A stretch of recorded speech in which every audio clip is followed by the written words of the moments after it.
Dobrodošli na Teološki fakulteti pri naši oddaji Aktualni dogodki. Danes se bomo pogovarjali o eni izmed najaktualnejših in kompleksnih tem na svetovnem prizorišču. Vojna med Izraelom in Gazo močno odmeva po vsem svetu. Začela se je na praznik Jom Kipur, ki je tudi obletnica na vojno iz leta 1973.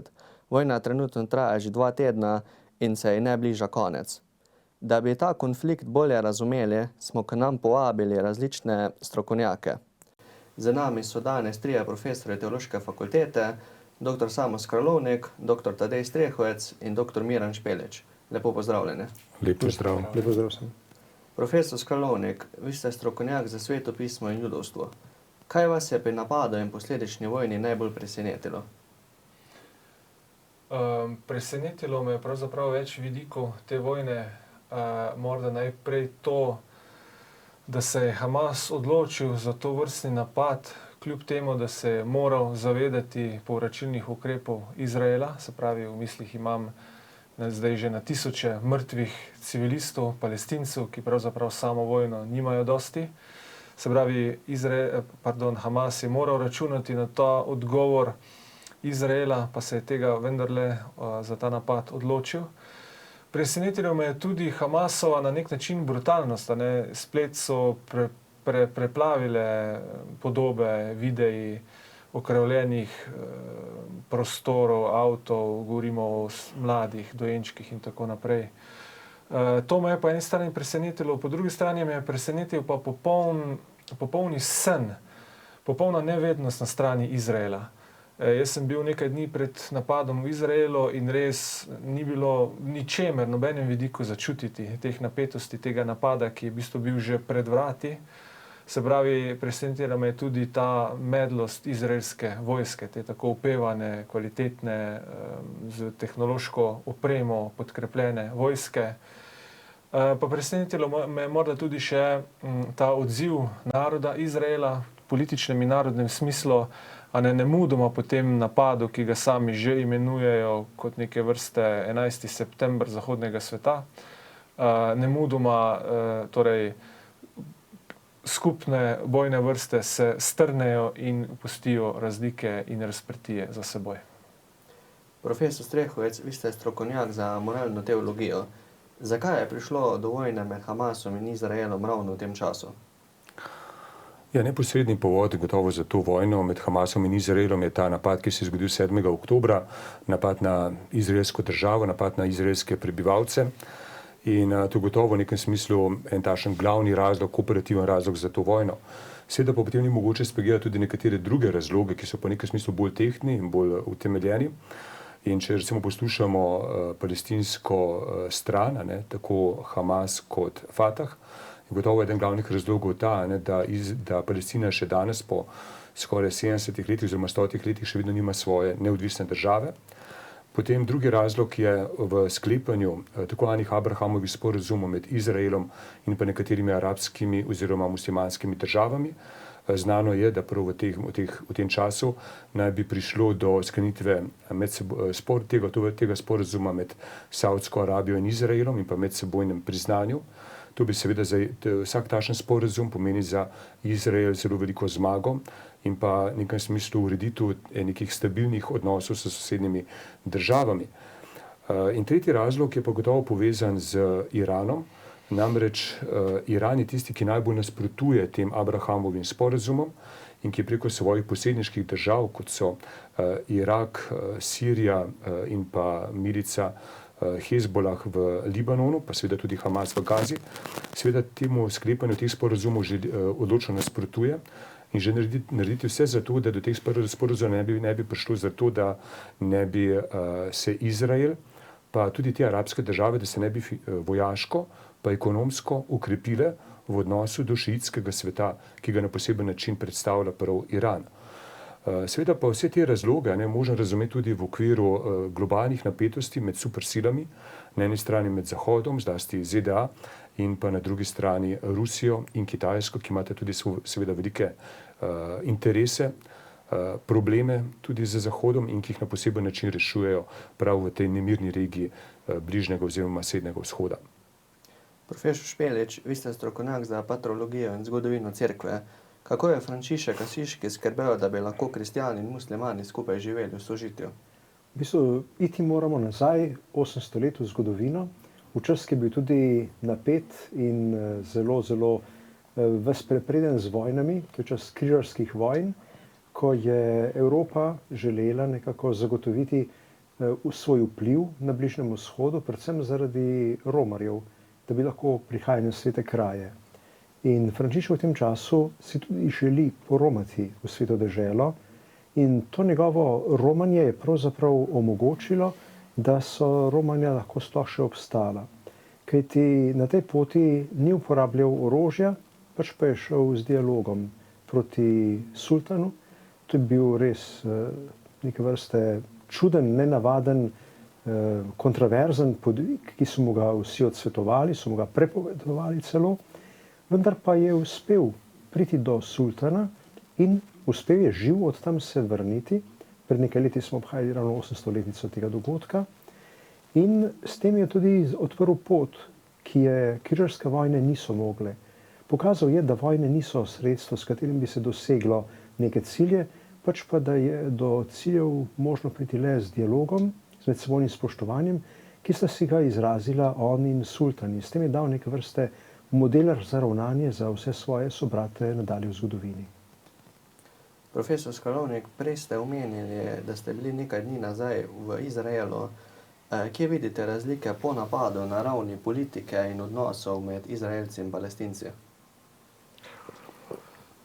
Morda se najprej še dotaknem, ker vidim veliko razliko tudi na ravni recimo te notranje politike, kasneje o zunanji politiki. Notranja politika, torej mene osebno, kot sem prej rekel, me je presenetila ta zmožnost izraelskega naroda, da se ob krizi poenoti.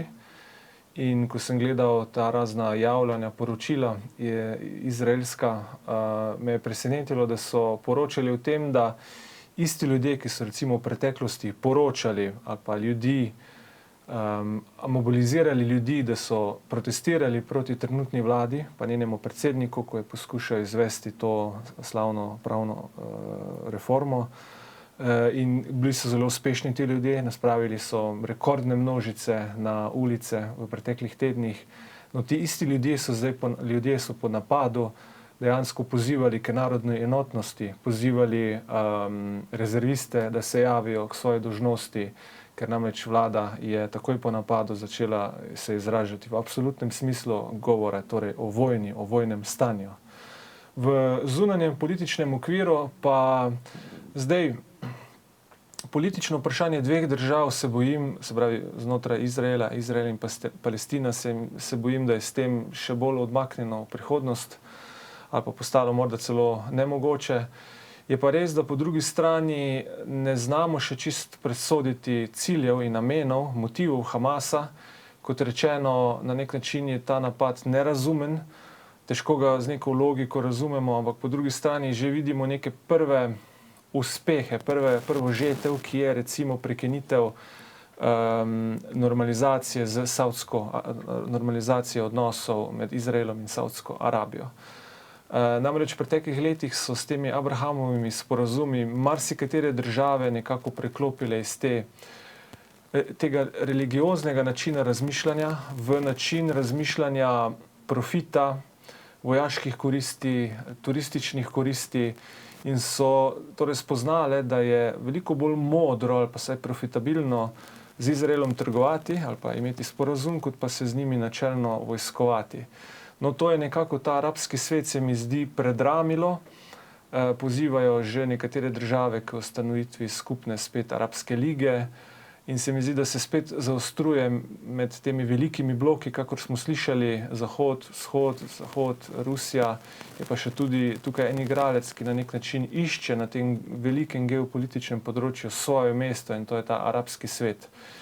In zdi se, da je stvar zelo tudi resna, saj vidimo, da se napadi širijo oziroma vojno stanje se širi na sever, na vzhod in ameriške letalonosilke, ta ponos njihove vojaške moči, zasidrane ob obalah Izraela, nikakor ne smemo razumeti kot samoumevno oziroma kot nekaj nepomembnega.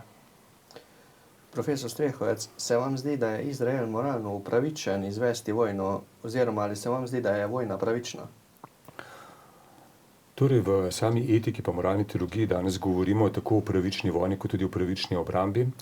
In mislim, da ta pojem uporabljate pravzaprav obe dve strani, tako Hamas kot Izrael. In ta pojem pravične vojne se v sami teoriji razume kot pojem, ki se uporablja v primeru tako obrambne vojne, se pravi, ko je ogroženo sam obstoj določene države, potem v primeru, ko gre za osvoboditev zatiranih družbenih skupin oziroma narodov, in pa v primeru, ko gre za odstranitev tirana. Zdaj, v tem kontekstu te vojne, se pravi med Hamasom in pa Izraelom, lahko prepoznavamo te besede ali pa te argumente v sporočilih, ki vstopajo v medijski svet in pa v svet socialnih omrežij, tako z ene in druge strani.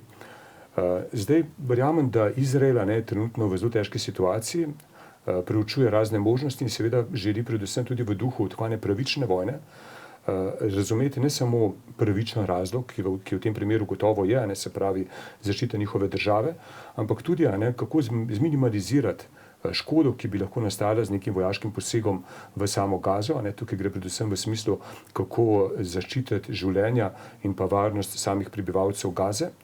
Na drugi strani pa tudi, kako uporabljati neko primerno vojaško silo, da bo Izrael v javnosti, v tej informacijski vojni, ki danes poteka na globalni ravni, da bo ohranil še ta pravični razlog za samo vojno.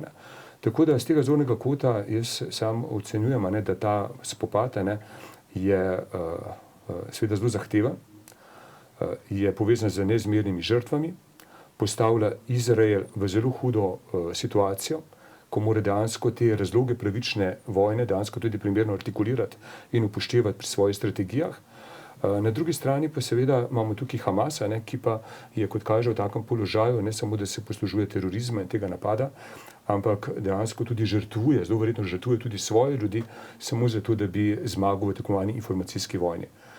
Zaključil bi samo z besedami papeža Frančiška, ki je v tem konfliktu večkrat pozval, da pravi pravični mir ni možen, če se ljudje ne odpovemo nasilju oziroma orožju. Tako da papež poziva obe dve strani in cel svet, posebej pa nas kristjane, da smo tisti, ki molimo za mir in ki zagovarjamo nenasilne rešitve tega težkega problema na Bližnjem vzhodu.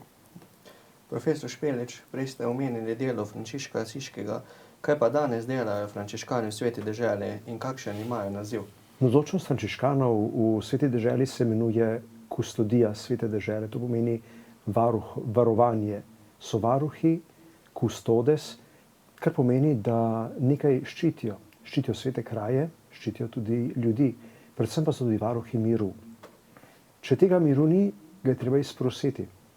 In zato so tudi oni veliki pobudniki molitve za mir, na kar se je odzval tudi papež Frančišek in je poziv patriarha, jeruzalemskega patriarha, ki je frančiškan, razširil na ves svet, ko smo že 17. oktobra po vsem svetu molili in se postili za mir in bomo to ponovili še zdaj 27. oktobra. To varovanje manjših bratov se razteza prek vseh teh stoletij in mislim, da je prav, da prisluhnemo tudi mi in da se zavzamemo, kolikor se pač moramo s tem, kar lahko storimo. To je pa tudi res. Molitev, post in pa zavzemanje za mirno rešitev. Trenutni spopad med Izraelci in Palestinci v Gazi je zelo tragičen in kompleksen. Vendar je pomembno, da se zavedamo, da vedno obstaja možnost za mir, ki je odvisna od voditeljev in nas, ki si zanj prizadevamo. Hvala, da ste bili danes z nami in nasvidenje.